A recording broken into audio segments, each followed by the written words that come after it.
Ko'pchilik bizni faqat chiziq chizyapti deb o'ylashadi. Aslida esa chiziq bu ishning eng oxirgi bosqichi xolos. Avvalo, har bir ko'cha o'rganiladi. Qayerda mashinalar ko'p, qayerda avtoturargoh kerak, hammasi tahlil qilinadi. Keyin esa hokimiyat, GAI va boshqa xizmatlar bilan kelishuvlar o'tkaziladi. Shundan so'ng belgilar, axborot taxtachalari va to'lov tizimlari tayyorlanadi.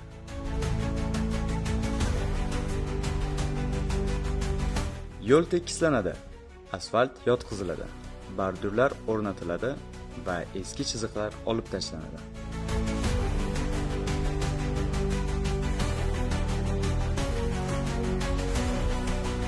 Va faqat shundan keyin maxsus texnika yordamida yangi chiziqlar chiziladi. Bu oddiy bo'yoq emas. Bu katta mehnatning yakuniy nuqtasi. Chiziq bu tartib va qulaylik ramzi.